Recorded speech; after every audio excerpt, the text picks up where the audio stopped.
Hey guys, Yankee Jeff here. It's not your fault. I'm back.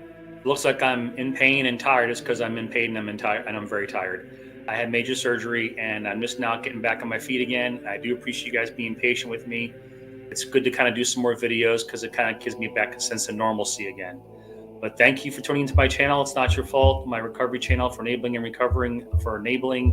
and codependency recovery.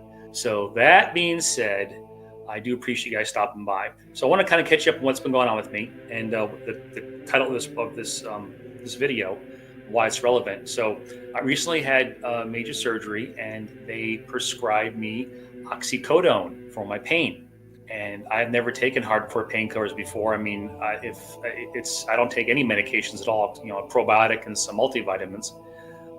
So like, you know, if I ever get back pain, or if I play golf and I, you know, have some soreness, it's Tylenol, Advil, or like that, and I'm fine. So this is kind of my first foray into prescribed painkillers at the house. So oxycodone, let's talk about this stuff. So first and foremost, they prescribed me 6 a day after I got out of recovery.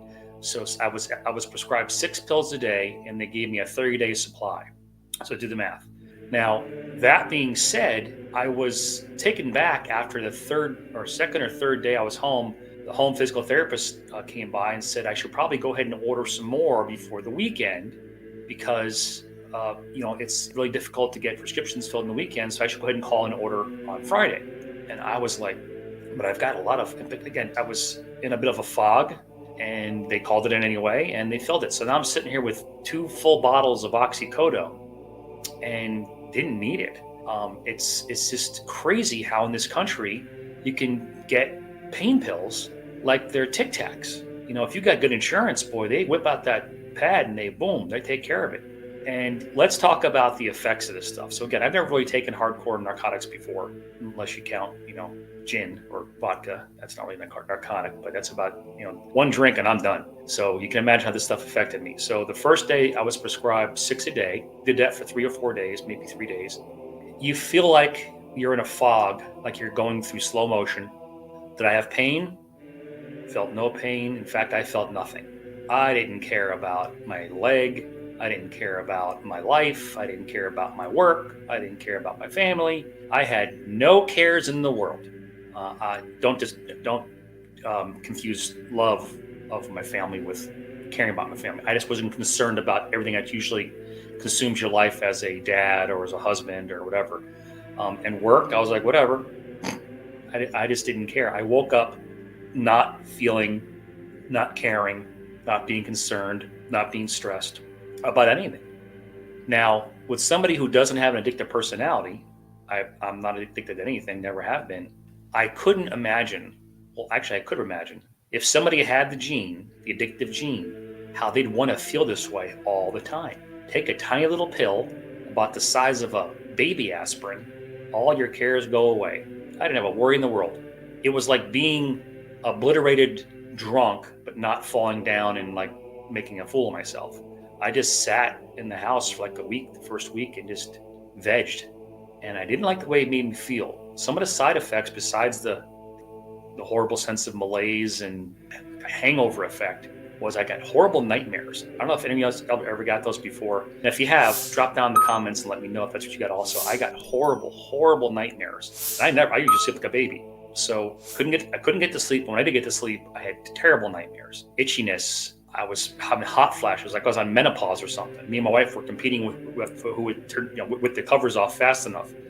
Sweating, night sweats, the menopause, the heat, the whole thing like that. I didn't have menopause, but the heat and everything like that. But so that was one of the other side effects. But then it got to the point where I went from 6 to 3 to 2 a day to 1 a day to I haven't taken one in a little over a week.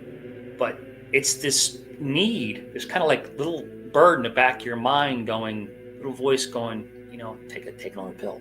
And I was like, no, I'm not going to take another pill. I don't need another pill. I'm not in pain. If I'm not in pain, if my pain can be managed by Tylenol or Aleve or ibuprofen, I'm not going to break out a hardcore addictive narcotic. So this is the first time I ever had an opportunity to actually speak from a sense of firsthand knowledge of dealing with this stuff. I mean, I see addicts all the time in what I do for my volunteer work, and I see how this drug affects people, or any kind of narcotic affects people, painkillers, etc. And I can see how people can go down the road fast of addiction, wanting to use these things over and over and over again. Because if you have struggles in your life, if you got a tough job, if you have no job, if you've got stress, if you got anxiety, whatever, you just don't feel a thing. You don't feel anything, and that's a fact. I'm living testament of it because I experienced it the last couple of weeks.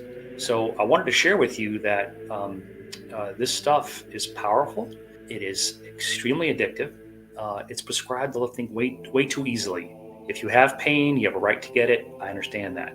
It's too easily prescribed for too many people. So let's leave it at that, I guess. So if you would, in the comments, drop down, please, and let me know if you've had any similar experiences where you've had prescribed medication that you found to be not at all what you were expecting, and kind of happy you made the decision to stop taking it, because that stuff ain't, man, I'll tell you right now, in the wrong hands, that stuff could be dangerous. So I do appreciate you guys stopping by. Like, subscribe, leave a comment.